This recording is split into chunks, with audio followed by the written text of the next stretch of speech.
नमस्कार साथियों, मैं आपका साथी रघुवीर सिंह वर्मा।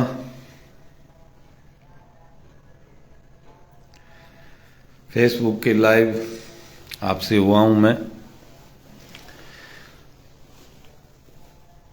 जो अभी हाल ही में संयुक्त किसान मोर्चा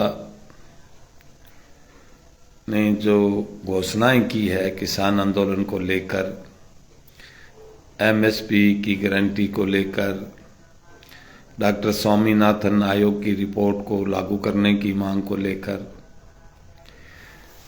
और जो 11 महीने लंबे किसान आंदोलन में जो समझौते हुए उसको लागू करने की मांग को लेकर, उस पर अपने चर्चा करेंगे। अभी जिस तरह की स्थिति किसान आंदोलन की चल रही है वो आपसे छुपी हुई नहीं है, और किस तरह से सरकारों द्वारा किसानों को टारगेट किया जा रहा है, उनकी हत्याएं की जा रही है। जी हां, मैं कह रहा हूं हत्याएं। बिल्कुल कारण हुआ है साहब। कल ही हमारा एक साथी शहीद हो गया, युवा 23 साल की उम्र। उसको लेकर आज जिला कलेक्टर कार्यालय हनुमानगढ़ में पुतले जलाए, और बड़ा आक्रोश है। शाम को कैंडल मार्च भी था, आज दोपहर में पुतले भी जलाए।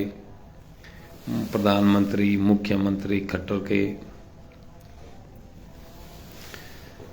साथी जुड़ रहे हैं, शेयर करते जाएं साथ साथ में। एमएसपी की गारंटी को लेकर जो सरकार भ्रम में डाल रही है लोगों को,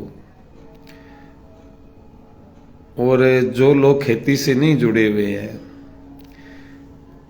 अच्छी कॉलोनियों में रहते हैं, आजकल शहरों में, छोटे शहरों में भी, गांवों में भी एक प्रचलन है कि कॉलोनियां बनाई जा रही है, बड़े बड़े दरवाजे बनाई दिया जाते हैं और उनका नाम कॉलोनियों को रख देते हैं, और शाम को वहां लोग बैठकर चर्चा करते हैं। ये तो लोग चुनावों में हैं, ये चुनाव के लिए कर रहे हैं, ये वोट के लिए कर रहे हैं। तो मुझे बड़ी इस बात की पीड़ा, दुख हुई कि लोगों ने अपना दिमाग कहीं गिरवी रख दिया कि वो उस समस्या की तह तक जा नहीं रहे हैं। मीडिया, टीवी चैनल उनको जो दिखा रहे हैं वो उतनी ही बात के पर्दे के दूसरे के जो हिस्सा है उस पर जाना ही नहीं चाहते हैं, या अंधभक्ति हो गई कि जो 65% लोग जो खेती करते हैं, 70% के करीब लोग खेती से जुड़े हुए हैं, उनके बारे में रिटायरमेंट के वह कर्मचारी कॉलोनियों के बाहर दरवाजे पर बैठकर ऐसी बचकाना बहस कर रहे हैं। और जो भक्ति में, किसी पार्टी की भक्ति में है, वो इस तरह की बहस करते हैं। किसानों को जिस तरह से दिखाया जा रहा है, बहुत ही दुर्भाग्य है, अफसोस है, दुख है। इसी पीड़ा को आपके बीच में रख रहा हूं, क्योंकि 16 तारीख से और आज 23 तारीख है, हम जिस दौर में चल रहे हैं, 307 के मुकदमे हो रहे हैं हमारे साथियों पर। मांग क्या रहे हैं? एमएसपी। जो भी कॉलोनी वाले साथी सुन रहे हैं, जो कृषि से नहीं जुड़े हुए हैं, उनके लिए मैं बताना चाहता हूं कि न्यूनतम समर्थन मूल्य, मतलब फसल का जो सरकार ने न्यूनतम समर्थन मूल्य तय किया है, हमेशा कोई भी मूल्य का अधिकतम होता है, लेकिन फसलों के मामले में ये है साथियों कि न्यूनतम। इसलिए मेरे जो साथी जुड़े हुए हैं उनसे मैं यही कह रहा हूं कि ज्यादा ज्यादा शेयर करें, उन लोगों तक पहुंचे जो इस समर्थन मूल्य की बात को समझ नहीं रहे हैं। वो न्यूनतम समर्थन मूल्य की गारंटी मांग रहे हैं जो मोदी जी राजस्थान में और पूरे हिंदुस्तान में कहते हैं कि मोदी की गारंटी है। वो गारंटी का कानून मांग रहे हैं। स्वामीनाथन जो जिनको भारत रत्न दिया गया है, उन्होंने जो रिपोर्ट दी है उस रिपोर्ट के अनुसार एमएसपी तय हो, ये मांग है। न्यूनतम नीचे वाला। अभी जो सरकारें क्या गड़बड़ करती है, आज का जो अखबार पढ़ोगे आप, भास्कर अखबार में खबर आई है कि 1 अप्रैल से सरसों की फसल की खरीद शुरू होगी। 1 अप्रैल से। सरसों कब आ जाएगी? 10 मार्च को, हाईएस्ट 15 मार्च को। खरीद कब करेंगे? 1 अप्रैल से। न्यूनतम समर्थन मूल्य क्या है? 5560 रुपए। बिकेगी क्या? 4200-4300 रुपये प्रति क्विंटल। 1200 रुपये प्रति क्विंटल किसान को नुकसान हो रहा है। इसलिए किसान गारंटी मांग रहे हैं कि हमने जो फसल लगाई है उसका न्यूनतम समर्थन मूल्य मिले। ये है न्यूनतम समर्थन मूल्य। और ये सरकार क्यों घोषित करती है, इसके पीछे भी एक कहानी है कि जब हिंदुस्तान में आजादी के बाद में तिलहन का, दालों का और गेहूं का कुछ भी नहीं था, आजाद हुआ नया देश, भूखमरी की स्थिति, और उस स्थिति के अंदर देश को कैसे चलाएं। अमेरिका से रेड लाल कणक को बुलाया गया, जो अमेरिका जो आती थी, और वो अमेरिका में ये था कि अगर स्टॉक ज़्यादा होता तो वो समुद्र में डाल देते। उस गेहूं को मछलियां भी नहीं खाती, वो हिंदुस्तान के लोग खाते। हिंदुस्तान के जो उस वक्त के जो हमारे प्रधानमंत्री, कृषि मंत्री या देश की चिंता करने वाले कोई भी लोग थे, उन्होंने कृषि वैज्ञानिकों को बुलाया, कृषि विशेषज्ञों को बुलाया कि कैसे हम अपने आत्मनिर्भर हो सकते हैं। तो उनकी राय थी कि किसान को ये विश्वास दिलाया जाए कि जो तू फसल लगाएगा वो सरकार खरीदेगी, तो वो किसान मेहनत करेगा और उसे अपने को न्यूनतम समर्थन मूल्य 1 साल पहले घोषित करे, ताकि वो उस हिसाब से फसलों का चयन करे भी किस में ज़्यादा बेनिफिट मिल सकता है, किस में क्या बढ़ोतरी हो सकती है। तो इस सवाल को लेकर जब देश के कृषि विशेषज्ञों की, खेती से जुड़े हुए लोगों की ये राय आई, तब से सरकार ने न्यूनतम समर्थन मूल्य की घोषणा की। और उसके बाद में जो हरित क्रांति आई इस देश में, आज भंडारण इतना है कि पूरा देश 5 साल खा लेना तो गेहूं नहीं खत्म होगा, चावल खत्म नहीं होगा। वो किसान ने वो कर दिखाया कि जब उसको ये लगा कि मैं जो फसल लगा रहा हूं वो मेरी बिकेगी, मुझे ये दाम मिलेगा, ये समर्थन मूल्य है, न्यूनतम समर्थन मूल्य है, इस भाव से मेरा ये बिकेगा, इससे कम नहीं जाएगा।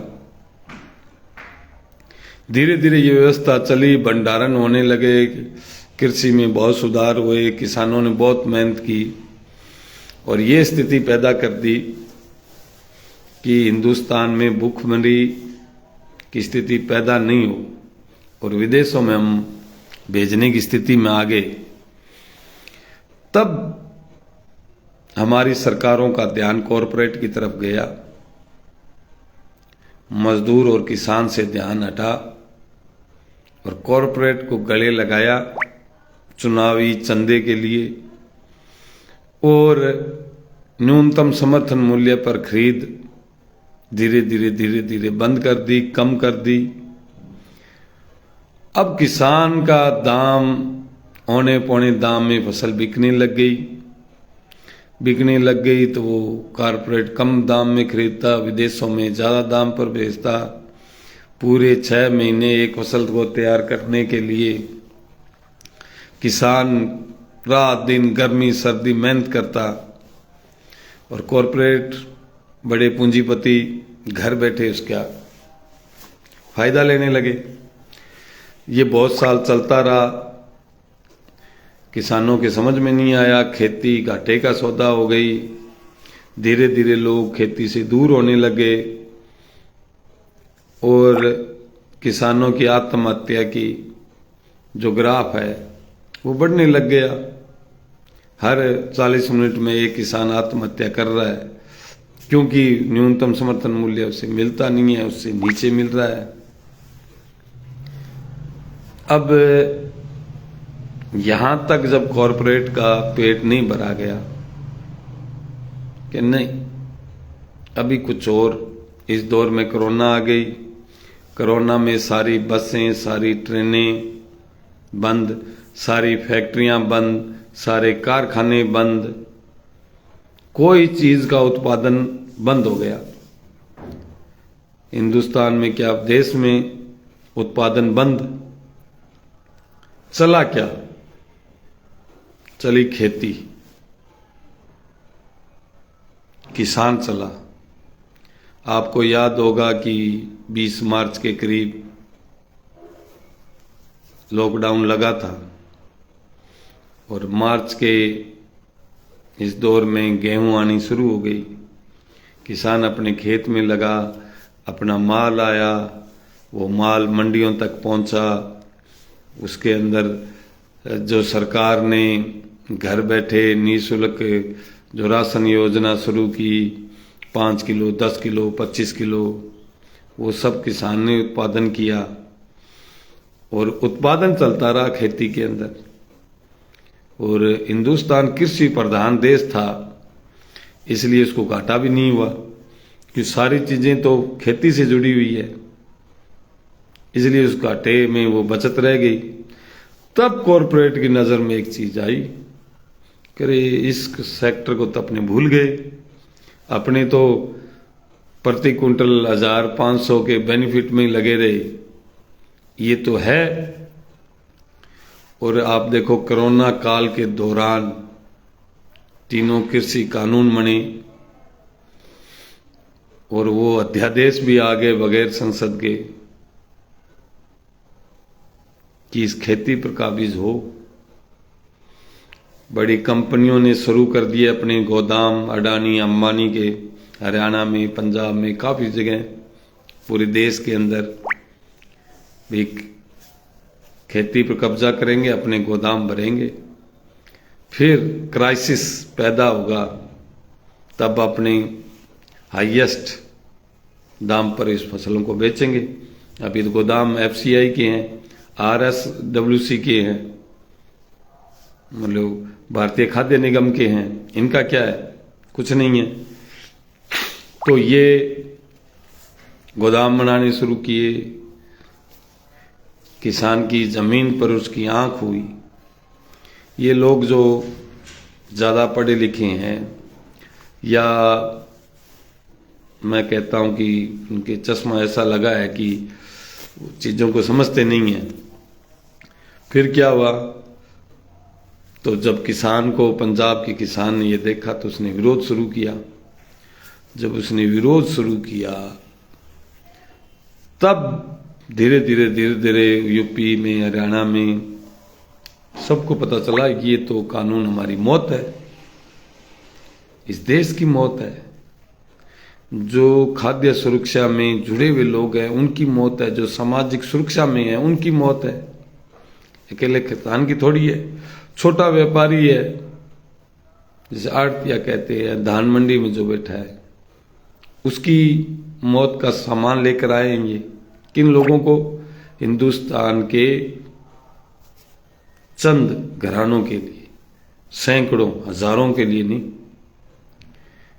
और मैं एक एग्जाम्पल देता हूं, अगर वो लागू हो जाते, इनके गोदाम भर जाते ना, तो जो हिंदुस्तान को अब सरकार को बेनिफिट हुआ है वो नहीं होता। किस में नहीं होता? कि रूस और यूक्रेन दुनिया में सबसे ज्यादा गेहूं उत्पादन और पूरी दुनिया में भेजने वाले देशों में है, उनकी हो गई लड़ाई। अब दुनिया जो रूस से, यूक्रेन से जो गेहूं लेती थी,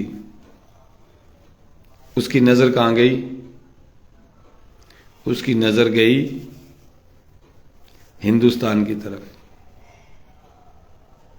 और जो न्यूनतम समर्थन मूल्य से भी ज्यादा भाव से पिछली बार गेहूं बिका,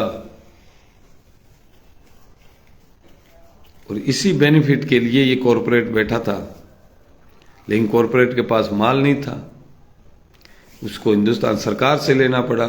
हिंदुस्तान सरकार से लेकर भी उसने बेनिफिट किया है। यहां से ट्रक सीधा कांडला गए। आप सबको, जो हनुमानगढ़ गंगानगर के लोग हैं, उनको पता है कि उस बंदरगाह से दूसरे देशों में, इवन यूक्रेन में भी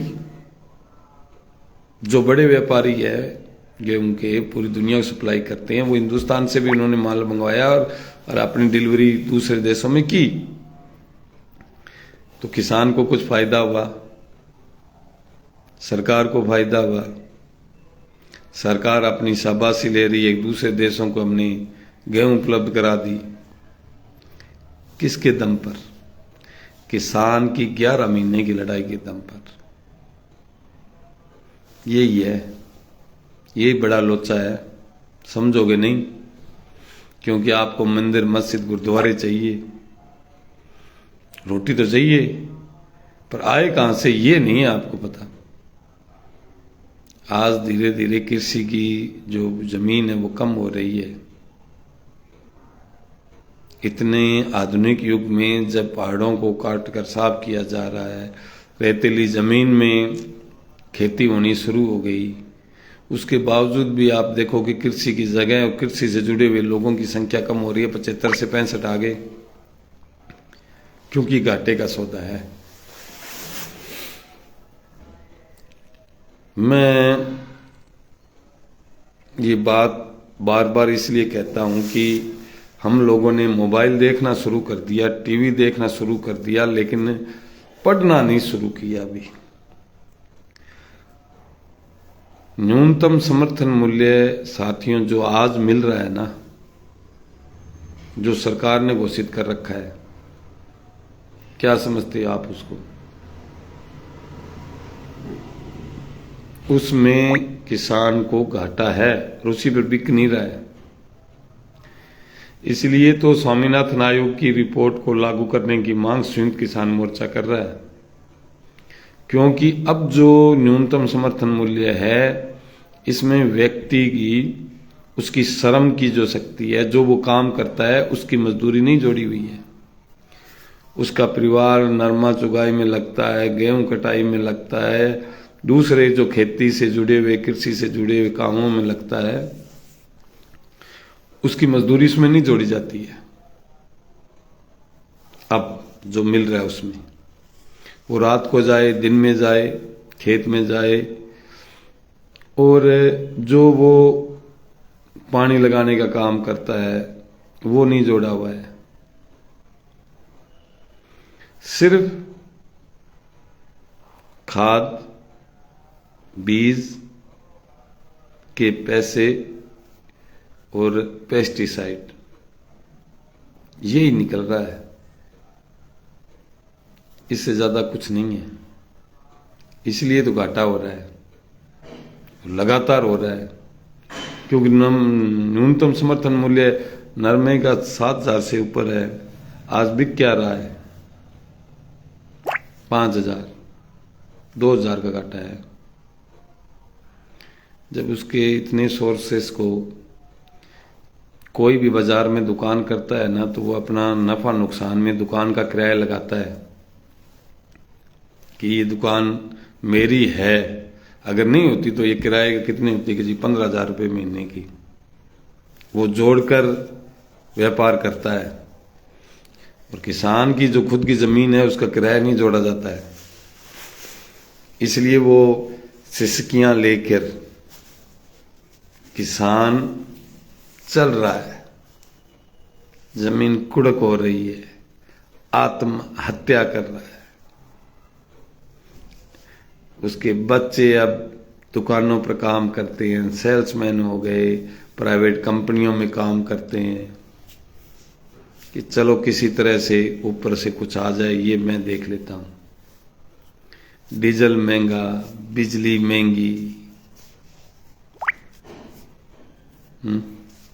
कह रहे किसान क्या मांगता है इस देश से, क्या नहीं मांगे साथियों। इस देश का निर्माण में मजदूर और किसान का जो योगदान है ना, भूल रहे हो आप अंधभक्ति में। इतना बुरा समय नहीं आना चाहिए किसान और मजदूर का, दुर्भाग्य है। पर करें क्या, लोगों की प्राथमिकताएं लोकतंत्र में जब धर्म हो जाती है, जाति हो जाती है, तब कमेरा वर्ग है, मेहनत कश जो वर्ग है, मजदूर, किसान, आम आदमी, छोटा व्यापारी, छोटा दुकानदार, उसके साथ यही होता है। पर क्या करा क्या जाए। वो अब जो खेती से नहीं जुड़े हैं वो किसान आंदोलन को बदमाशों का आंदोलन बताते हैं। जब जीएसटी का आंदोलन होता है तो किसान कहते हैं ये बमनियों की चोरी को रोकने का कानून आया था इसलिए ये शोर कर रहे हैं।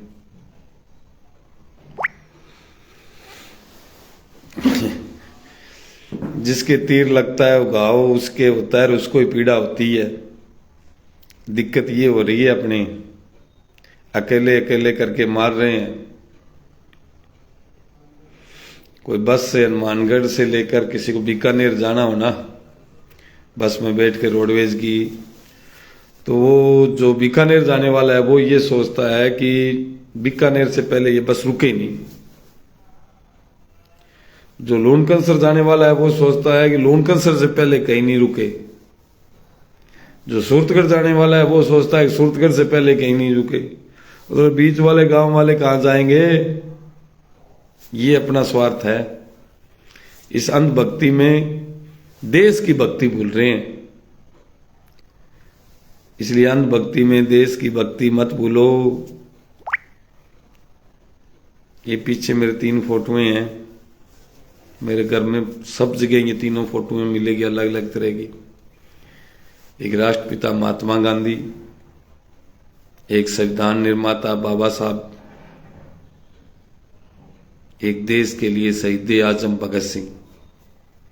कुछ लोग सवाल भी करते हैं मेरे घर पे जो आते हैं कि तीनों अलग सोच के लोग थे।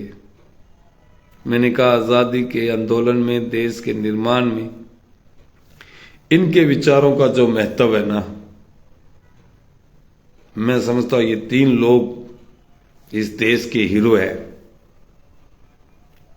जो फिल्मी हीरो है ना वो कुछ नहीं है, जो क्रिकेट के हीरो है, और आजकल जो नेताओं को हीरो बना रखा है फैशन डिजाइनिंग करके, इनके सामने वो तीनों हीरो कुछ नहीं है। और तीनों की विचारधाराओं से हम सहमत नहीं है। भगत सिंह ने क्या कहा, बाबा साहब ने क्या कहा, महात्मा गांधी ने क्या कहा, चलो आएगी समझ में, सबको आएगी, धीरे धीरे आएगी, आएगी एक दिन जरूर। आज दुनिया के 11 देशों में किसान आंदोलन कर रहे हैं। आज क्यों कर रहे हैं? वो इसलिए कर रहे हैं कि वहां जब कृषि कानून इस तरह के बने, जब वो बोले नहीं, जब उनकी सब्सिडी खत्म हुई तब बोले नहीं, अब जब उनके यहां तक पानी आ गया, इस नाक में सांस लेना बंद हो गया, तो सारे धीरे धीरे सड़कों पर। ये टीवी, ये अखबार आपको किस दिशा में ले जा रहे हैं ये समझना। तो अब मैं जिस कार्यक्रम बताने के लिए आया था फेसबुक, वो साथियों ये है कि संयुक्त किसान मोर्चा ने जो अपनी इस विस्तार से मैंने चर्चा की है, न्यूनतम समर्थन मूल्य की गारंटी और स्वामीनाथन आयोग की C+2 का जो फार्मूला लागू करने और सभी फसलों को न्यूनतम समर्थन मूल्य पर खरीदने, फल और सब्जी को उसमें शामिल करने, जो किसान आंदोलन के द्वारा मुकदमे बने थे उनको वापस लेने, लखीमपुर खीरी की घटना को लेकर जो दोषी है उन्हें सजा देने। तो इन मांगों को लेकर संयुक्त किसान मोर्चा पूरे देश में ट्रैक्टर रैली 26 फरवरी को निकाल रहा है। और इसी के अंतर्गत हनुमानगढ़ के अंदर अपने विशाल ट्रैक्टर रैली रखी है। आप सबसे निवेदन है कि जिसके पास भी किसान साथी के पास ट्रैक्टर है वो लेकर आए। मैंने चुनाव में देखा है कि सभी नेताओं के पक्ष में ट्रैक्टर रैलियां हुई विधानसभा चुनाव में।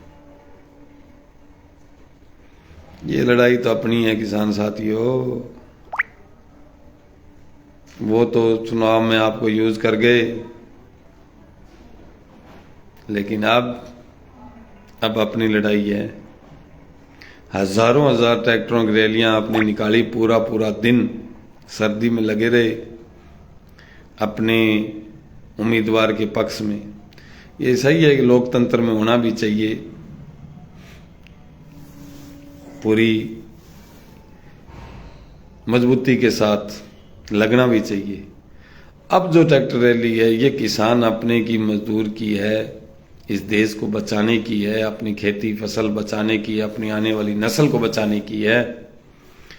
इसलिए जिसके पास साथी के पास ट्रैक्टर है वो ट्रैक्टर लेकर आए। मैं फिर निवेदन कर रहा हूं, इस वीडियो को शेयर करते हुए ट्रैक्टर रैली की तैयारियों में लगे। 26 फरवरी 2024 हनुमानगढ़ टाउन के सेंट्रल पार्क में, जो पुल से उतरते ही जो पार्क है उसके सामने से ये विशाल ट्रैक्टर रैली रवाना होगी और शहीद आजम भगत सिंह चौक हनुमानगढ़ जंक्शन खत्म होगी। शहीद आजम भगत सिंह के चाचा करतार सिंह ने ट्रैक्टर रैली निकाली थी और उन्होंने एक आंदोलन शुरू किया था अंग्रेजों के खिलाफ, किसानों का, पगड़ी संभाल जट्टा। उस दौर में भी लोग समझ गए थे, जब हिंदुस्तान में 70% लोग अशिक्षित थे, पढ़ाई से दूर दूर का नाता नहीं था, ना बिजली थी, ना ढंग से पानी था, ना यातायात के साधन थे, कुछ भी नहीं था। लेकिन खेती के महत्व को उस वक्त भी समझा था और ये आंदोलन चला था, पगड़ी संभाल जट्टा, तेरा लुट गया माल होए, पगड़ी संभाल जट्टा। तो साथियों, पगड़ी संभालने का समय आ गया है।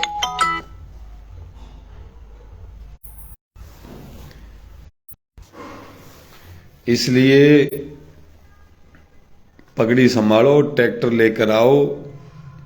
टाउन और ब्रिज से उतरते ही, पुल के उतरते ही जो पार्क है उसके आगे से ट्रैक्टर चलेंगे।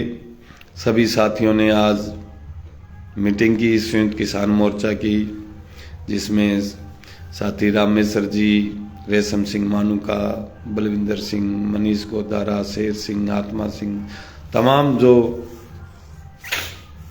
संयुक्त किसान मोर्चा से जुड़े हुए संगठनों के लोग थे।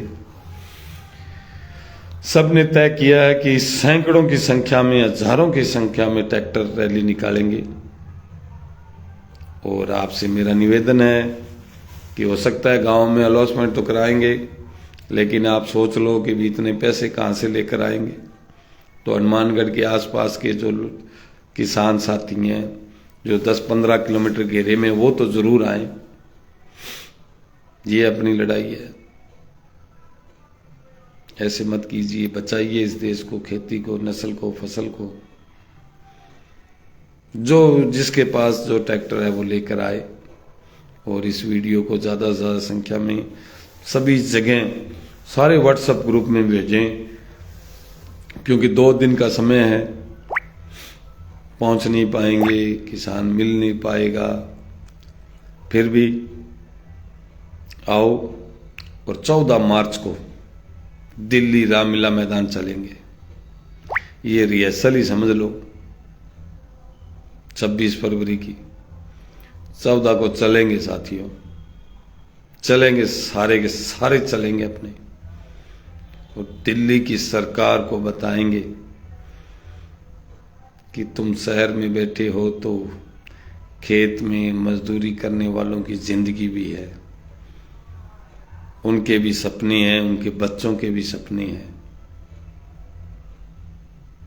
आइए साथियों, 11 बजे 26 फरवरी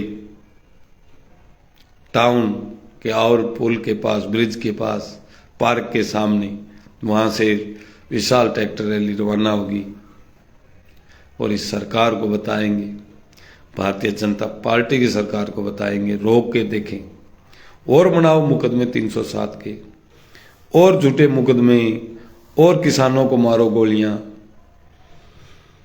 नहीं रुकेगी, किसान नहीं रुकेगा। गैरतमंद लोग अभी हिंदुस्तान में जिंदा हैं, जिंदा रहेंगे तभी तो देश सुरक्षित है। कहता हुआ मेरी बात समाप्त करता हुआ कि सारे के सारे साथी ज्यादा से ज्यादा संख्या में टाउन पहुंचेंगे 11 बजे 26 फरवरी। जय किसान साथियों, इनकलाब जिंदाबाद, किसान मजदूर एकता जिंदाबाद। आपका साथी रघुवीर सिंह वर्मा।